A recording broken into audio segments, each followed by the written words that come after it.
Hi കൂട്ടുകാരെ, എല്ലാവർക്കും സുഖം തന്നെയല്ലേ? നമുക്കിന്ന് വളരെ സ്പെഷ്യലായിട്ട് ഒരു അച്ചാർ ഉണ്ടാക്കി നോക്കിയാലോ? അതും ഒത്തിരി കാലം നിലനിൽക്കുന്ന, അതായത് കേട് വരാതെ ഒരുപാട് കാലം, ഏകദേശം 1 വർഷത്തോളം നമുക്ക് ഉപയോഗിക്കാൻ പറ്റുന്ന രീതിയിലുള്ള ഒരു അച്ചാർ. പക്ഷേ അതിന് കുറച്ച് നമ്മൾ കഷ്ടപ്പെടേണ്ടി വരും കേട്ടോ. അങ്ങനെയാണെന്നുണ്ടെങ്കിൽ നമുക്കിതാ തുടങ്ങാം. അപ്പോൾ ഒരു നാരങ്ങ എടുക്കുക, 8 പീസായിട്ട് അങ്ങനെ മുറിക്കുക. അങ്ങനെ മുറിച്ച കഷ്ണങ്ങളെല്ലാം കൂടി ഇതാ ഇവിടെ ഇങ്ങനെ വെച്ചിട്ടുണ്ട്. ഇനി അതിലേക്ക് നമുക്ക് ഒരു വലിയൊരു സ്പൂൺ എടുത്തിട്ട് നമുക്കതിലേക്ക് ഉപ്പങ്ങാട് ചേർത്ത് കൊടുക്കാം. അങ്ങനെ ഉപ്പങ്ങാട് ചേർത്ത് അങ്ങോട്ട് കൊടുത്തിട്ടുണ്ട്. ഇനി ഇതിനെ നല്ലതുപോലെ ആ ഉപ്പിൽ ശരിക്കും ഒന്ന് തിരുമിയെടുക്കണം. അപ്പോൾ എല്ലാ ഭാഗത്തേക്കും, അതായത് നാരങ്ങയുടെ എല്ലാ ഭാഗത്തേക്കും ഉപ്പ് നല്ലതുപോലെ പിടിക്കുന്ന രീതിയിൽ ഒരു സ്പൂൺ കൊണ്ടോ അല്ലെങ്കിൽ കൈ കൊണ്ടോ, കയ്യിലൊരു ഗ്ലൗസ് ഇട്ടിട്ട് ചെയ്യുന്നതായിരിക്കാം കൈ കൊണ്ട് ചെയ്യുന്നെങ്കിൽ ഭംഗി. അങ്ങനെ ചെയ്തെടുക്കുക. അതിനുശേഷം ഇവനെ അങ്ങോട്ട് മാറ്റി അങ്ങോട്ട് വെച്ചേക്കുക. കുറച്ച് സമയം വെയിലത്ത് വെച്ചിട്ടുണ്ടെങ്കിൽ അത്രയും നല്ലത് കേട്ടോ. അതിനുശേഷം നമുക്ക് നമ്മളുടെ ബാക്കിയുള്ള പരിപാടിയിലേക്ക് പോകാം. അപ്പോൾ അതിനാവശ്യമായിട്ടുള്ള സാധനങ്ങളൊക്കെയാണ് ഇവിടെ ഇങ്ങനെ നിരത്തി വെച്ചിരിക്കുന്നത്. നാരങ്ങ ഏകദേശം 1 മണിക്കൂറോളം വെയിലത്ത് വെച്ചിട്ടുണ്ടായിരുന്നു. ഇനിയിപ്പോൾ ചൂട് കിട്ടുന്നില്ലെങ്കിൽ നമുക്ക് പുറത്ത് തന്നെ വെച്ചാൽ മതി. അതൊന്ന് കുറച്ച് സമയം ഇരുന്ന് റെഡി ആയിക്കോളും. പിന്നീട് ആവശ്യമുള്ള സാധനങ്ങളൊക്കെ നോക്കിക്കോ. പച്ചമുളകുണ്ട്, കറിവേപ്പിലുണ്ട്, ഇഞ്ചിയുണ്ട്, അച്ചാർ പൊടിയുണ്ട്, വെളുത്തുള്ളിയുണ്ട്, കടുകുണ്ട്, ഉലുവയുണ്ട്, അതേപോലെ തന്നെ ശർക്കരയുണ്ട്, കായപ്പൊടിയുണ്ട്, പിന്നെ ഇഞ്ചിയുണ്ട്. ഇഞ്ചിയൊക്കെ എല്ലാം വലിയ വലിയ പീസായിട്ട് എല്ലാം ഏകദേശം ഒരേപോലെയുള്ള അളവിലാണ് കട്ട് ചെയ്ത് വെച്ചിരിക്കുന്നത്. അതായത് വെളുത്തുള്ളിയുടെ അതേ സൈസിൽ തന്നെ പച്ചമുളക് അരിഞ്ഞ് വെച്ചിട്ടുണ്ട്, അതേപോലെ ഇഞ്ചി അരിഞ്ഞ് വെച്ചിട്ടുണ്ട്. അപ്പോൾ എല്ലാ കാര്യങ്ങളും നമ്മൾ റെഡിയാക്കി വെച്ചിട്ടുണ്ട്. ഇനി നല്ലൊരു അടിക്ക് നല്ല കനമുള്ള ഒരു ചീനച്ചട്ടിയോ അല്ലെങ്കിൽ ഒരു ഉരുളിയോ എടുത്ത് അങ്ങോട്ട് അടപ്പത്തേക്ക് അങ്ങോട്ട് വെച്ച് അങ്ങോട്ട് കൊടുക്കുക. നമുക്ക് ഇഷ്ടമുള്ള എണ്ണ അങ്ങോട്ട് ഉപയോഗിക്കട്ടോ. ഇന്ന എണ്ണ വേണമെന്നൊന്നുമില്ല. ചില ആളുകൾ പറയും കടുകെണ്ണ ഉപയോഗിച്ചാലോ അല്ലെങ്കിൽ നല്ലെണ്ണ ഉപയോഗിച്ചാലോ മാത്രമേ അച്ചാർ കേടാകാതിരിക്കുള്ളൂ. അങ്ങനെയൊന്നുമില്ല. അച്ചാർ നമ്മൾ ഉണ്ടാക്കേണ്ട രീതിയിൽ ഉണ്ടാക്കി കഴിഞ്ഞാൽ ഏത് എണ്ണ ഉപയോഗിച്ചുണ്ടാക്കി കഴിഞ്ഞാലും അച്ചാർ കേടാവില്ല. കാരണം അതിന് ഏറ്റവും വലിയ ഉദാഹരണമാണ് ആന്ധ്ര അച്ചാർ. കാരണം അത് കടുകെണ്ണയിലാണ് അവരുണ്ടാക്കുന്നത്. നമ്മളിവിടെ നമ്മുടെ നാട്ടുകാരെ പറയണത് നല്ലെണ്ണയിൽ ഉണ്ടാക്കുന്നത്. അങ്ങനെയൊന്നുമില്ല. ഞാനിവിടെ എല്ലാ അച്ചാറും വെളിച്ചെണ്ണയിൽ തന്നെയാണ് ഉണ്ടാക്കുന്നത്. അപ്പോൾ അതേ വെളിച്ചെണ്ണ ഒഴിച്ചു കൊടുത്ത ആവശ്യത്തിന് കടുകിട്ട് ഉലുവയിട്ട് അതൊക്കെ നല്ലതുപോലെ ഒന്ന് പൊട്ടി ഒന്ന് ആ ബ്രൗൺ കളറായിട്ടുണ്ട്. അതിനുശേഷം നമുക്ക് ഇതേപോലെ തന്നെ നമ്മുടെ വെളുത്തുള്ളി അല്ലികളായിട്ട് അങ്ങോട്ട് പൊളിച്ച് വെച്ചിരിക്കുന്നതിന് അതങ്ങോട്ട് ഇട്ട് കൊടുത്തു.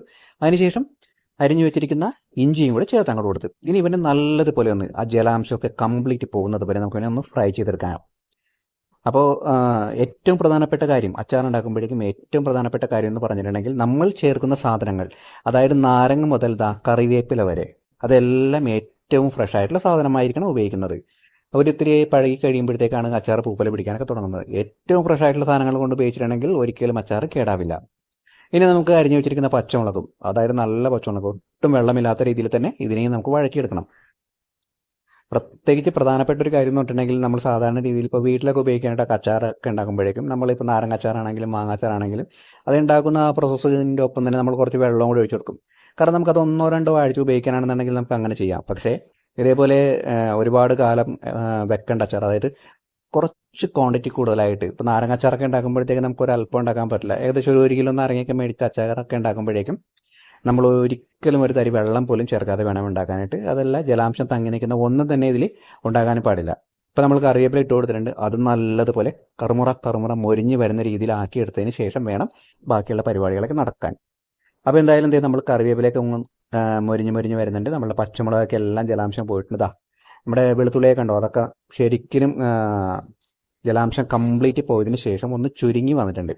ഇനി നമുക്ക് അതിലേക്ക് വറ്റൽമുളകും കൂടി ഇട്ട് കൊടുക്കാം. വറ്റൽമുളകിൽ എന്തായാലും ജലാംശമില്ലാത്തത് കൊണ്ട് നമുക്കതിനെ ഒന്ന് ജസ്റ്റ് ഒന്ന് ഫ്രൈ ചെയ്തെടുത്താൽ മതിയാവും അല്ലേ. എന്നിട്ട് നമുക്ക് ഇതേപോലെ അങ്ങോട്ട് ഇളക്കി അങ്ങോട്ട് കൊടുക്കാം. പിന്നെ ഇങ്ങനെ ഇളക്കുമ്പോഴത്തേക്കും എണ്ണയൊക്കെ തെറിച്ച് കയ്യിലും കണ്ണിലും ഒന്നും വീഴാതെ ശ്രദ്ധിക്കുക. കാരണം അച്ചാറാണ് ഉണ്ടാക്കുന്നത്. ചട്ടിയൊക്കെ എപ്പോഴും നല്ലപോലെ ചൂടായിട്ട് തന്നെ ആയിരിക്കും ഇരിക്കുന്നത്. അപ്പോൾ നമ്മുടെ കൂട്ടുകളൊക്കെ എല്ലാം ഏകദേശം നല്ലപോലെ മൊരിഞ്ഞ് നല്ലപോലെ ഫ്രൈ ആയിട്ടൊക്കെ വന്നിട്ടുണ്ട് കേട്ടോ. അപ്പോൾ ഇതാണ് നമ്മളുടെ ആ രീതി. ഞാനിപ്പോൾ ഒന്ന് കോരി ജസ്റ്റ് ഒന്ന് കാണിച്ചു തരാം. ഇതാ കണ്ടല്ലോ, ഇതേപോലെ വേണം. കറിവേപ്പിലയും നമ്മുടെ വെളുത്തുള്ളിയും ഇഞ്ചിയും ഒക്കെ മൊരിഞ്ഞ് നല്ലതുപോലെ ഇരിക്കണം. പിന്നീട് ഇത് അച്ചാറിലിട്ടിട്ട് കുറച്ച് നാൾ കഴിയുമ്പോഴത്തേക്ക് അത് ആ അച്ചാറിൻ്റെ ആ പുളിയും ആ വിനാഗിരിൻ്റെ എല്ലാം കൂടി അങ്ങോട്ട് ചേർന്ന് കഴിയുമ്പോഴത്തേക്കും ഈ നമ്മൾ ഇട്ടിരിക്കുന്ന പച്ചമുളകും ഇഞ്ചിയും കറിവേപ്പിലയും ഒക്കെ കഴിക്കാനായിട്ടൊക്കെ വളരെ ടേസ്റ്റ് ആയിരിക്കും കേട്ടോ.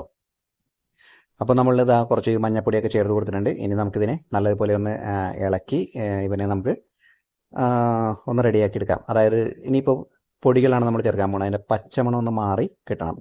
അതിനുശേഷം അച്ചാർ പൊടി നമുക്ക് വേണമെന്നുണ്ടെങ്കിൽ വീട്ടിൽ തയ്യാറാക്കി എടുക്കാം. അതല്ല എന്നുണ്ടെങ്കിൽ കടയിൽ നിന്ന് മേടിക്കുന്ന ഏറ്റവും മികച്ച ക്വാളിറ്റിയിലുള്ള അച്ചാർ പൊടി വാങ്ങുക, അതിട്ട് കൊടുക്കുക. അതിനുശേഷം നമുക്ക് എരിവിന് ആവശ്യമായിട്ടുള്ള മുളക് പൊടിയും ചേർത്ത് കൊടുക്കുക.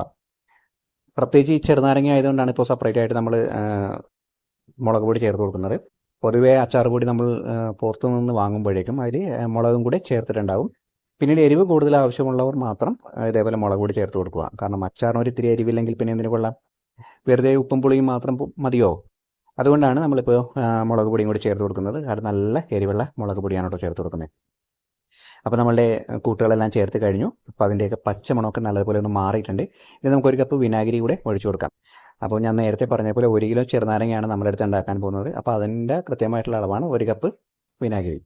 അങ്ങനെ വിനാഗിരിയും കൂടി ഒഴിച്ചങ്ങോട്ട് കൊടുത്തിട്ടുണ്ട്. ഇനിയിപ്പോൾ അപ്പോൾ എല്ലാം നമ്മളിപ്പോൾ ഫ്ലെയിമൊക്കെ വെച്ചിരിക്കുന്നത് വളരെ സ്ലോവിലാണ് വെച്ചിരിക്കുന്നത്, വളരെ സിമ്മായിട്ടാണ് വെച്ചിരിക്കുന്നത്. കാരണം പൊടികളൊന്നും ഒരിക്കലും കരിഞ്ഞു പോകരുത്. കരിഞ്ഞു പോയിട്ടുണ്ടെങ്കിൽ അവിടെ തീർന്നല്ല. അപ്പോൾ മാക്സിമം നമ്മൾ എന്ത് സാധനം തന്നെ ചെയ്യുമ്പോഴും, അതായത് ഇറച്ചിക്കറി വെച്ചാലും ശരി, അച്ചാർ ഉണ്ടാക്കിയാലും ശരി, മീൻകറി വെച്ചാലും ശരി, പൊടി ഉണ്ടാക്കുമ്പോഴേക്കും നമുക്ക് എന്തെങ്കിലും ഒരു കരിഞ്ഞു പോകുന്നുള്ള ഒരു രീതിയിൽ ഒരു പേടിയൊക്കെ ഉണ്ടെന്നുണ്ടെങ്കിൽ നേരെ എടുത്ത് സ്റ്റവ് ഓഫ് ചെയ്തതിന് ശേഷം പൊടികൾ മുപ്പിച്ചെടുക്കുക. അപ്പോൾ അതാ നമ്മളുടെ അച്ചാർ വിനാഗിരിയിൽ കിടന്ന അച്ചാറിൻ്റെ ഗ്രേവിയൊക്കെ നല്ലപോലെ തയ്യാറായിട്ടുണ്ട്. ഇനി കുറച്ച് ശർക്കരയും കൂടി നമുക്ക് ചേർത്ത് കൊടുക്കാം. അത് ഉപ്പും പുളിയും ഒന്ന് എന്താ പറയുക, എല്ലാം കൂടി ഒന്ന് ഈക്വലാകാൻ വേണ്ടിയിട്ടാണ് നമ്മൾ ശർക്കര ചേർത്ത് കൊടുക്കുന്നത്. ഇനിയിപ്പോൾ ശർക്കരയ്ക്ക് പകരം പഞ്ചസാര വേണമെന്നുണ്ടെങ്കിൽ അത് ചേർത്ത് കൊടുക്കാം. ഇനി അഥവാ ചേർക്കണ്ട എന്നാണെന്നുണ്ടെങ്കിൽ അതും വേണ്ട. അതൊക്കെ നമുക്ക് ഓപ്ഷനിലാണ്. കാരണം ഇത് ചേർത്ത് കഴിയുമ്പോഴത്തേക്ക് രുചി ഏകദേശം ഒന്ന് എല്ലാം കൂടി ഒന്ന് ടാലി ആയി കിട്ടും. അപ്പോൾ അതിന് വേണ്ടിയിട്ടാണ് കേട്ടോ നമ്മൾ പഞ്ചസാരയോ ശർക്കരയോ ഒക്കെ ചേർത്ത് കൊടുക്കുന്നത്. അപ്പോൾ എന്തായാലും നമ്മളുടെ ഗ്രേവിയൊക്കെ നല്ലപോലെ ഇങ്ങനെ തിളച്ചൊക്കെ ഇങ്ങനെ മറിഞ്ഞ് വരുന്നുണ്ട്. ഇനിയിപ്പോൾ ചെറുനാരങ്ങ അങ്ങോട്ട് ഇട്ട് കൊടുത്തു കഴിയുമ്പോഴത്തേക്ക് ചെറുനാരങ്ങയിൽ നമുക്ക് വെള്ളമുണ്ട്. അപ്പോൾ ആ വെള്ളം മതി നമുക്ക് അച്ചാറിന് ആവശ്യമായിട്ടുള്ളത്. അപ്പോൾ നമുക്കിതാ നമ്മളുടെ ചെറുനാരങ്ങയും കൂടി അങ്ങോട്ട് കൊടുക്കാം. അതിനുശേഷം ആ ഗ്രേവി ഇതെല്ലാ ഭാഗത്തേക്കൊന്ന് ആവുന്നത് വരെയും നമുക്കിതിനെ ഒന്ന് ഇളക്കി ഒന്ന് തിരിച്ച് മറിച്ചൊക്കെ ഒന്ന് എടുക്കാം. അതിനുശേഷം ഇതിനെ ചെറിയ തീയിൽ, അതായത് ഏറ്റവും സിമ്മിൽ അങ്ങോട്ട് വെച്ചതിന് ചെറുതായിട്ടൊന്ന് ചൂടാക്കി കൊടുക്കുക. നമ്മുടെ ചെറുനാരങ്ങയിലുള്ള നീരൊക്കെ എല്ലാം ഇറങ്ങി വന്ന് ആ ചാറ് ഒന്ന് സെറ്റാകണം. ഒന്ന് സെറ്റായി കഴിയുമ്പോഴത്തേക്കാണ് നമ്മൾക്ക് അച്ചാർ വെക്കേണ്ട ഒരു സമയമാവുന്നത്. പിന്നെ അതിനുശേഷം ഒരു 2-3 ദിവസം ഇതേപോലെ തന്നെ മറ്റൊരു പാത്രത്തിലേക്ക് മാറ്റി വെക്കണമെന്നുണ്ടെങ്കിൽ ഏകദേശം നല്ല രീതിയിൽ തന്നെ അച്ചാർ സെറ്റായി കിട്ടും. കാരണം ഇപ്പം എന്ന് പറഞ്ഞിട്ടുണ്ടെങ്കിൽ ചെറുനാരങ്ങയുടെ അകത്തുള്ള ആ കഴമ്പൊക്കെ അതേപോലെ തന്നെ ഇരിക്കണേ. അപ്പോൾ അതൊന്ന് വെന്ത് ശരിക്കും ഒന്ന് ചുരുങ്ങി വരണം. പൊട്ടി ഇങ്ങനെ സ്പ്രെഡായി പോകരുത്. ഇനിയിപ്പോൾ ഏറ്റവും അവസാനം നമുക്ക് കുറച്ച് കായപ്പൊടിയും കൂടി ഇതിലേക്ക് ചേർത്ത് കൊടുക്കാം. അപ്പോൾ കായപ്പൊടി ചേർത്ത് കൊടുക്കുന്നത് പ്രധാനം തന്നെയാണ് കേട്ടോ. കാരണം നമ്മളുടെ അച്ചാർ പൊടിയിൽ കായപ്പൊടി ഉണ്ടെങ്കിലും അത് അത്രയ്ക്ക് എഫക്റ്റീവ് ആയിരിക്കില്ല. നമ്മൾ ഈ കായപ്പൊടി അങ്ങോട്ട് പൊടിച്ച് അങ്ങോട്ട് ചേർക്കുന്നതോ അല്ലെങ്കിൽ പൊടി മേടിച്ചിട്ട് അങ്ങോട്ട് അച്ചാറിലേക്ക് ഇട്ട് കഴിയുമ്പോഴത്തേക്കുണ്ടല്ലോ, ആ സമയത്താണ് അച്ചാറിൻ്റെ യഥാർത്ഥത്തിലുള്ള ആ ഒരു സ്മെല്ല് അങ്ങോട്ട് വരാൻ പോകുന്നത്. ആ ഒരു സ്മെല്ല് ഒന്നും പറയാനൊന്നുമില്ല കേട്ടോ, ഒരു കിടിലൻ സ്മെല്ല് തന്നെയായിരിക്കും. അത് ഏത് അച്ചാർ ഉണ്ടായി കഴിഞ്ഞാലും.